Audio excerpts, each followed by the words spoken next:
இந்த சேனலுக்கு எதா இருந்தாலும் அது கொஞ்சம் ஆதரவு கொடுங்க. உங்க பொண்ணான கையை கொண்டு அந்த பெல்லில் தட்டிடுங்க.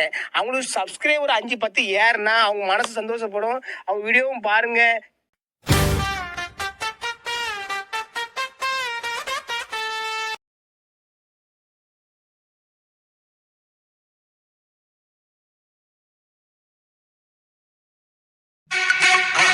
மறக்காம சர்ப்ரைஸ் பண்ணுங்க. தேங்க்யூ.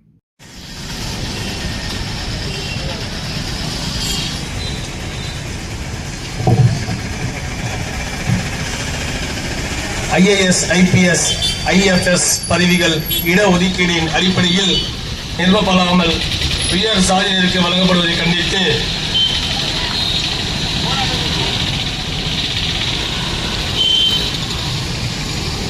திருவண்ணாமலை மாவட்ட திராவிட கழகத்தின் சார்பில் கண்டன ஆர்ப்பாட்டத்திற்கு வருகை தந்த தலைமையேற்று நடத்தக்கூடிய மாவட்ட தலைவர் அன்பு சகோதரர் சி மூர்த்தி அவர்களையும் வரவேற்புரை மாவட்ட செயலர் அண்ணாதாசன் அவர்களும் திராவிட கழகம் எஸ்டிபி கட்சி சார்பாக நன்றி தெரிவிக்கிறோம்.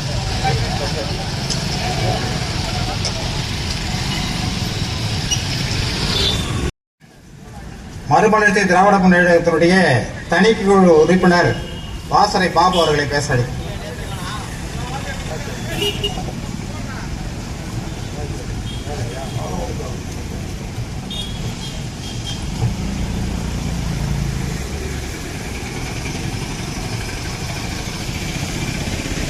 சென்னை மாகாணத்துக்கு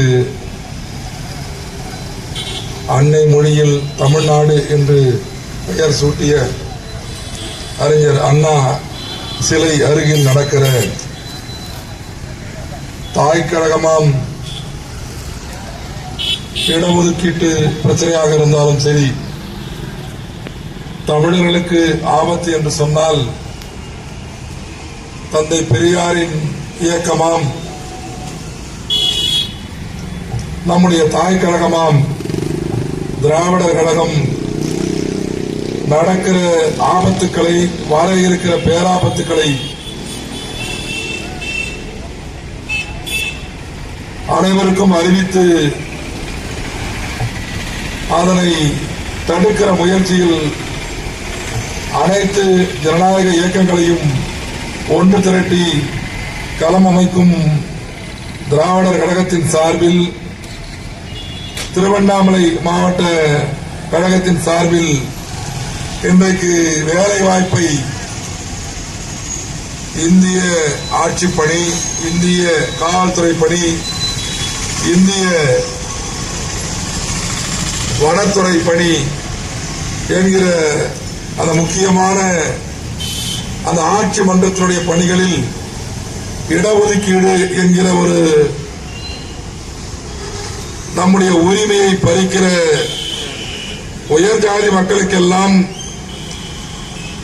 நம்முடைய உரிமையை பிடுங்கி அவர்களுக்கு வழங்குகிற இந்த அநீதியை தட்டி கேட்டு நடக்கிற கண்டன ஆர்ப்பாட்டத்தின் தலைவர் என் இனிய அண்ணன் மாவட்ட தலைவர் திராவிடர் கழகத்தின் அண்ணன் மூர்த்தி அவர்களே, வந்தவர்களை எல்லாம் வண்ணத்தமிழில் வரவேற்று மகிழ்ந்திருக்கிற அண்ணாதாசன் அவர்களே, இந்த நிகழ்வில் முன்னிலை வகிக்கிற திராவிடர் கழகத்தின் பொதுக்குழு உறுப்பினர் பஞ்சாட்சரம் அவர்களே, சங்கர் அவர்களே, வர இருக்கிற துணை மேயர் ராஜாங்கம் அவர்களே, வர இருக்கிற தோழர் வீரபத்ரன் அவர்களே, திராவிடர் கழக தலைவர் நகர தலைவர் பழனி அவர்களே, ராமன் அவர்களே, சகோதரர் ஆறுமுகம் அவர்களே, சகோதரர் காலேஜ் ரவி அவர்களே, சிபிஐ மாவட்ட நிர்வாக குழு வழக்கறிஞர் முத்தையன் அவர்களே, ராஜேந்திரன் அவர்களே, இந்த நிகழ்வுக்கு துவக்கோரை ஆற்ற வந்து கொண்டிருக்கிற என் இனிய சகோதரர் கார்த்திவேல்மாறன் அவர்களே, சிறப்புரை ஆற்றலுக்கு வருகை புரிந்திருக்கிற ஐயா பட்டாபிராமன் அவர்களே, மறுமலர்ச்சி திமுகவின் மாவட்ட செயலர் அருமை சகோதரர் சீனி கார்த்திகேயன் அவர்களே,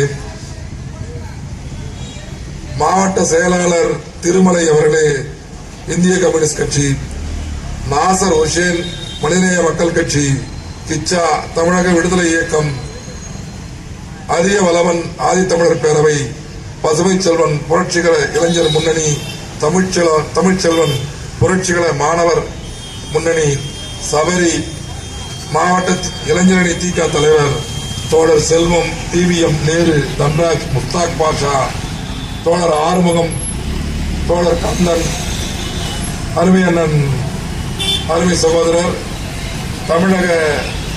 தமிழ் மாநில பகுஜன் கட்சியின் தலைவர் சக்திவேல் அவர்களே, என் வகுப்பு தோழன், என் பாசத்துக்குரிய நண்பன் கலிமுல்லா மனிதநேய மக்கள் கட்சியுடைய மாவட்ட செயலாளர் அவர்களே, தோழர் முருகன் அவர்களே, இந்த நிகழ்வுக்கு வருகை புரிந்திருக்கிற திராவிடர் கழகத்தைச் சேர்ந்த காமராஜ், கிருஷ்ணன், ஏழுமலை, பிரேம்குமார், முனு ஜானகிராமன், சுந்தரமூர்த்தி, தேவராஜ், அன்பழகன், திராவிட பழனி, பெரியார் மணன், ரங்கநாதன், சூர்யா, நன்றியுரையாற்றிருக்கிற ராம்குமார் அவர்களே மற்றும் இந்த நிகழ்வுக்கு என்னை அழைத்து எங்கள் இயக்க நிர்வாகிகளை ஒருங்கிணைத்திருக்கிற திருவண்ணாமலை மாநகர செயலாளர் என் நெஞ்சுக்கினி அண்ணன் கிருஷ்ணமூர்த்தி அவர்களே, பாடகர் பாலு அவர்களே, வர இருக்கிற அருமை சகோதரர் முருகன் அவர்களே, அருமை அண்ணன் மாவட்ட அவைத்தலைவர் தேவராஜ் அவர்களே, அருமை சகோதரர் நாகராஜ் அவர்களே மற்றும் இந்த நிகழ்வுக்கு வருகை புரிந்திருக்கிற சகோதரர் அப்பாசாமி, சகோதரர் ரமேஷ், சகோதரர் ராஜேந்திரன் உள்ளிட்ட கழகத்தினுடைய மறுமலர்ச்சி திமுகவினுடைய முன்னோடிகளே, இந்த நிகழ்வை தங்களுடைய இல்லங்களில் இருந்தும் தங்களுடைய வணிக வளாகங்களில் இருந்தும் இந்த நிகழ்ச்சியை பார்த்து கொண்டிருக்கிற பெரியோர்களே, தாய்மார்களே, வணிக பெருங்குடி மக்களே, விவசாய பெருங்குடி மக்களே, எங்களுக்கு நிகழ்ச்சிக்கு பாதுகாப்பை அளித்துக் கொண்டிருக்கிற கண்ணியத்துக்குரிய காவல்துறையை சார்ந்த அதிகாரிகளே, பெரியோர்களே, பத்திரிகையாளர்களே, அனைவருக்கும் வணக்கம்.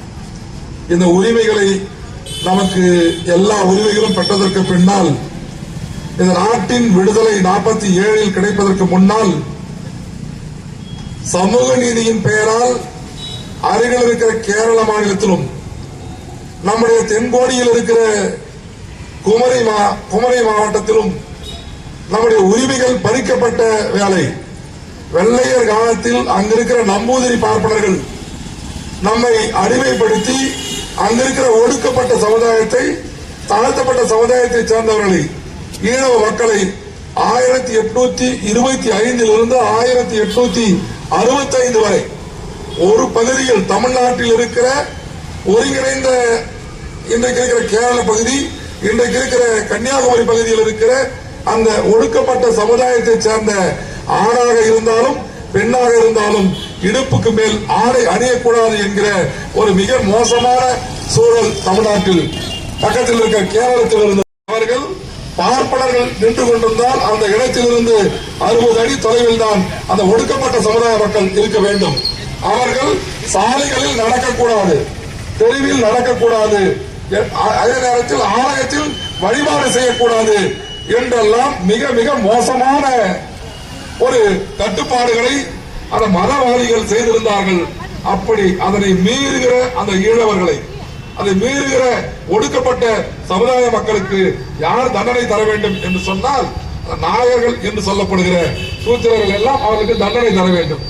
என்ன தர வேண்டும் என்று சொன்னால், அந்த ஒடுக்கப்பட்ட சமுதாயத்து மக்கள் சாலைகளில் நடந்து வந்தால் பார்ப்பனர்களுக்கு அருகில் 30 அடிக்கு தாண்டி 29 அடியில் அவன் வந்துவிட்டான் என்று சொன்னால் அவனுக்கு மரண தண்டனை, அதை நிறைவேற்றுகிற பொறுப்பு யாருக்கு என்று சொன்னால் அங்கிருக்கிற நாயர்களுக்கு. அதனை அவன் நிறைவேற்றாவிட்டால் அவனுக்கு மரண தண்டனை என்கிற மிக கடுமையான நிபந்தனைகளை இருக்கிற வேளையில் அப்பொழுதுதான் அந்த இடத்துக்கு தான் காங்கிரஸ் பேரியக்கத்தில் இருந்த அன்றைக்கு காங்கிரஸ் பேரியக்கத்தில் இருந்த தந்தை பெரியார் அவர்கள் அங்கிருக்கிற கொடுமைகளை அங்கிருக்கிற சமூக சீர்திருத்தவாதிகள் போராடி பார்த்துவிட்டு என்னால் முடியவில்லை, நீங்கள் வாருங்கள் என்று சொல்லும்போது தந்தை பெரியார் அங்கு போய் களத்தில் வைக்கம் என்கிற இடத்தில் களம் அமைத்து அங்கிருக்கிற கொடுமைகளை எல்லாம் கண்டித்து போராடி கொண்டிருந்த வேளையில் உடனே அவர் சிறையில் அடைக்கப்பட்டார். உடனே நம்முடைய திருவண்ணாமலை அண்ணாமலை ஆலயத்தில் கூட இருக்கும். என்று சொன்னது அண்ணாமலை ஆலயத்தில் போய் நம்ம ஆலயத்தில் நாம் பூஜை செய்வதற்கு நமக்கு உரிமை கிடையாது.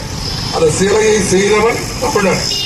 சிலையை செய்த சிற்பிக்கு அந்த சாமி சிலையை தொட்டு அர்ச்சனை செய்யக்கூடிய உரிமை, அபிஷேகம் செய்யக்கூடிய உரிமை நமக்கு கிடையாது.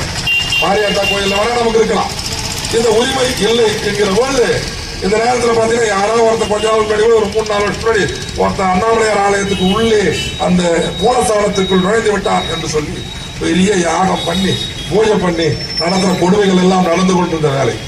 அதே போல அந்த இடத்தில் ஐயா தந்தை பெரியார் களம் அமைத்து அந்த இடத்துல மிகப்பெரிய போராட்டங்களை செய்த வேலைகள் அவரை கொண்டு போய் சிறையில் அடைத்து விட்டார்கள். அங்கு சிறையில் இருக்கிற ஈவே ராமசாமி நாயக்கர் அவர் சாக வேண்டும் என்று சொல்லி ஒரு மிகப்பெரிய யாகத்தை அங்கிருக்கிற பார்ப்பனர்கள் செய்தார்கள். அந்த யாகத்துக்கு பெயர் சத்ரு சம்பாக யாகம், ஏதோ ஒரு யாகத்தை பண்ணாங்க. மிகப்பெரிய யாகம், மன்னர்கிட்ட பர்மிஷன் வாங்கிட்டு பயங்கரமா நெய்யை ஊத்துறான், அதை ஊத்துறான் போட்டு பெரிய யாகம் நடந்து கொண்டிருந்த போது நள்ளிரவில் சிறையில் இருக்கிற போது சங்கூதுற சத்தம் கேட்டுச்சு.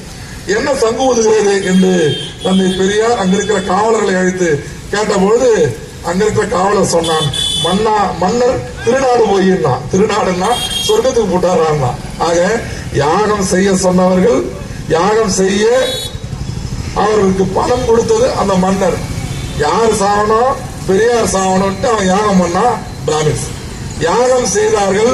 யாகம் செய்துவிட்டு யாகம் செய்வதற்கான பொன்னும் பொருளும் மணியும் நெய்யும் என்னென்ன பொருளும் அத்தனையும் கொடுத்தான் பாருங்க. பட்டாடை என்னென்ன கேட்டாலும் எல்லாத்தையும் கொடுத்துட்டான் அந்த மன்னன். அந்த மன்னன் செத்து போயிட்டான். திருவிதாங்கூருடைய நாட்டினுடைய அரசன் செத்து போயிட்டான். இதுல இந்த நிலைமைதான் ஒருத்தன் எப்ப பார்த்தாலும் இன்னைக்கு திருப்பரங்குன்றம் கோயில்ல போயிட்டு பிரச்சனையை பண்ணிட்டு அங்க இருக்கிற காவல்துறை அதிகாரிகளை பார்த்து ஒருவன் சொன்னான், நீ நாசமா போவோம். காவல்துறை அதிகாரி பார்த்து ஒருத்தன் சொன்னான், நீ நாசமா போவ, உன் குடும்பம் அழிஞ்சு போயிடும், நீ மண்ணோட மண்ணாயிடுவன்னு சொன்னவன் யாரும் காவல்துறை அதிகாரிகள் மறந்திருக்க மாட்டார்கள். ஏச்சராஜா தான் பேசுறான். அவன் விட்டா சாமடே உன் சாமம் நல்லா விட்டாரு நாட்டுல பலிக்க மாட்டேங்குது, இவர் கேடு கட்டவன், நீ சாம விட்டான், சாம விட்டு 5 நாள் அவனுக்கு கைகால் எடுத்துட்டு போயிடுச்சு. அதாவது திராவிட இயக்கத்தை போல ஒரு மனிதனே இயக்கம். திராவிட நல்லாட்சியை நடத்தி கொண்டிருக்கிற தமிழ்நாட்டினுடைய முதல்வர் தளபதி ஸ்டாலின் கூட அந்த அளவுக்கு கேவலமா இந்த ஆட்சியை பற்றி பேசிக் கொண்டிருக்கிற அந்த எச் ராஜாவை போய் பார்த்து நலம் விசாரித்து விட்டு வருகிறார். மறுபடியும் 2ஆம் வாட்டி தொடர்ந்து 3ஆம் வாட்டி போவார் பொழுது. அதாவது மனிதநேய உணர்வு அப்படி இருக்கிறது. நீங்கள் இன்னைக்கு செய்தித்தாளில் சேர்த்து படித்திருக்கலாம். தமிழ்நாட்டில் கண்ணகி எத்தான் நம்ம மாரியத்தாலா கும்பிடுறோம், மாரியம்மன். ஆனால் நம் கண்ணகி வழிபாடு அந்த அளவுக்கு தமிழ்நாட்டில் இல்லை. கேரளாவில் ஆட்டுக்கால் பகவதி அம்மன் என்கிற ஒரு மிகப்பெரிய நம்முடைய கண்ணகி தாயை வழிபட்டுக் கொண்டிருக்கிறார்கள். அந்த ஆட்டுக்கால் பகவதி அம்மனுடைய திருவிழாவில் கிட்டத்தட்ட 10,000 ஒரு 5 லட்சத்துக்கு மேற்பட்டிருக்கிற பெண்கள் தாய்மார்கள் தமிழ்நாட்டிலிருந்து போவாங்க. மிகப்பெரிய திருவிழா நடந்து கொண்டிருக்கிறது. மார்ச் 1 திருவிழா கொடி கட்டிட்டால் திருவிழா நடந்து கொண்டிருக்கிறது. அங்க இருக்கிற அது தினமலர்தான் போட்டு அந்த செய்தி. அங்க இருக்கிற இஸ்லாமியருடைய மதகுரு அவர் ஒரு செய்தியை சொல்றாரு. என்ன சொல்கிறார் என்று சொன்னால், இங்கே வருகிற சகோதரிகள் அவர்கள் இந்து மதத்தினுடைய பண்டிகையை கொண்டாட வருகிறார்கள். வருகிற சகோதரிகளுக்கு நாம் அவர்களுக்கு தங்குவதற்கு, பெண்களுக்கு தங்குவதற்கு இடம் தர வேண்டும். இடம் தருவதோடு மட்டுமல்லாமல் அவர்களுக்கு முடிந்தால் குடிக்க நீர் தர வேண்டும். நீர் தருவதோடு அல்லாமல் நீங்கள் அவர்களுக்கு உண்ண உணவையும் தர வேண்டும் என்று அந்த இஸ்லாமியனுடைய மத குரு கேரளாவிலே ஆட்டுக்கால் பகவதி அம்மன் என்று நீங்க நெட்ல போட்டு பார்த்தா கண்ணகியோட வரலாறு தான் வரும். கண்ணகியை நம்ம கும்பிடுறது இல்லை. எனவே கண்ணகியை கும்பிடாமல் நம்ம யாரையும் கும்பிட்டு இருக்கோம். அது அப்படிப்பட்ட அந்த இடத்தில் ஒரு மதநேயம், மனிதநேயம் தமிழ்நாட்டிலும் கேரளாவிலும் இருந்து கொண்டிருக்கிறது. அந்த மனிதநேய உணர்வு, மத உணர்வு, மத வெறியாக இந்த மண்ணில் மாறக்கூடாது என்பதற்காகத்தான் திராவிட கழகம் இப்படிப்பட்ட நிகழ்வுகளை நடத்தி கொண்டிருக்கிறது. எனவே இன்றைக்கு இந்த தமிழ்நாட்டில் முதல்ல கலெக்டரா இருந்தவரும் அதற்கு பின்னர் தங்கக்கலிய பெருமாள் ஒடுக்கப்பட்ட சமுதாயத்தை சார்ந்தவர். அதுக்கு அந்த கலெக்டர் ஆபீஸ் திறந்தப்போ சகோதரி கண்ணகி அம்மா இருந்தாங்க. ஒடுக்கப்பட்ட சமுதாயம். பல்வேறு நலத்திட்டங்களை இந்த மண்ணில் செய்த மாவட்ட ஆட்சியராக இருந்த அருமை ஐயா கந்தசாமி ஒடுக்கப்பட்ட சமுதாயத்தை சேர்ந்தவர். ஐஏஎஸ்லாம் இன்னைக்கு ஒடுக்கப்பட்ட சமுதாயம், பிற்படுத்தப்பட்ட சமுதாயம், மிகவும் பிற்படுத்தப்பட்ட சமுதாயம், இஸ்லாமிய சமுதாயம் எல்லோரும் வருகிற இந்த இடஒதுக்கீட்டை நம்முடைய கட்டிடம் இன்றைக்கு பிரமாதமாக எழும்பி இருக்கிறது என்று சொன்னால், அடிக்கற்களாக இருக்கிற அந்த இடஒதுக்கீடு என்கிற அந்த கணக்காளர்களை நீங்கள் அவற்றை மண்ணோடு மண்ணாக்க வேண்டும் என்பதற்காக இன்றைக்கு அந்த ஐஏஎஸ், ஐபிஎஸ் இந்த ஆட்சியாளர்கள் வருகிற தேர்வுகளில் எல்லாம் நமக்கு இருக்கிற இடஒதுக்கீட்டை எதிர்த்து பல்வேறு நமக்கு பாதகமான ஆணைகளை இன்றைக்கு மத்திய அரசாங்கம் செய்து கொண்டிருக்கிறது. நீங்கள் திருப்பரங்குன்றத்தில் யாராவது போயிட்டு கோயில்ல போயிட்டு சாஷ்டாங்கமா விழுந்து கும்பிடுறான். கோயிலில் கும்பிட ஒருவன் அந்த சிகப்பு கம்பளத்தை கோயிலில் விரித்து விட்டு அதற்கு மேலே ஒரு பட்டு வேட்டியை போட்டுட்டு கும்பிடுறாங்க. இது ஆகம விதியை மீறுவதில்லையா? யார் விழுந்தாலும் எப்படியாப்பட்ட ஆள், எப்படியாப்பட்ட கோடீஸ்வரன் போய் விழுந்தாலும் அந்த இடத்துல விழுந்து கும்பிட்டு போடுவான் கொடிமரத்தாண்ட. நீ கொடிமரத்துல கீழே விடாம இவன் எங்கேயோ போய் கொடிமரம் இருக்கிறது ஒரு இடம் பார்த்து ஒரு 40 அடி தள்ளி போய் கீழே வரான். ஏன்னா 40 அடி தள்ளி இவன் கீழே வரான்னா அங்க இருந்து கேமரா ஆங்கிள் வராது இவர் வந்து கும்புறதுக்கு. இப்படிப்பட்ட ஒரு கேடுகட்ட ஆட்சியை நடத்தி கொண்டிருக்கிற மத்தியில் இருக்கிற இந்த மதவாத சக்திகளை விரட்டி அடிக்க வேண்டாமா? விரட்டி அடிக்க வர இருக்கிற தமிழ்நாடு என்றைக்கும் தந்தை பெரியாரின் மண் இன்றைக்கு என்கிற நிறைவேற்றுகிற வண்ணம் அண்ணாவின் பெயரால் இயக்கம் நடத்துகிறவர்கள் தந்தை பெரியாரை தூக்கி வீசலாம். அவர்கள் நில் என்றால் நிற்க வேண்டும், உட்கார் என்றால் உட்கார வேண்டும். அப்படிப்பட்ட அந்த அனைத்து இந்திய அதிமுக என்கிற ஒரு நல்ல இயக்கத்தை இன்றைக்கு அழிப்பதற்கு மோடி சர்க்கார் முயற்சி செய்து கொண்டிருக்கிறது. அனைத்து இந்திய அதிமுகவில் இருக்கிற நல்ல உள்ளங்களே, மூழ்கி கொண்டிருக்கிற கப்பலில் இருந்து உடனே வெளியேறுங்கள், வாருங்கள் வாருங்கள் என்று சொல்லி இன்றைக்கு திராவிடர் கழகம் நடத்துகிற இந்த ஆர்ப்பாட்டம் வெல்லட்டும். மறுமலர்ச்சி திராவிட முன்னேற்ற கழகத்தின் வாழ்த்துக்களை தெரிவித்து இடம் சாருகிறேன். நன்றி, வணக்கம்.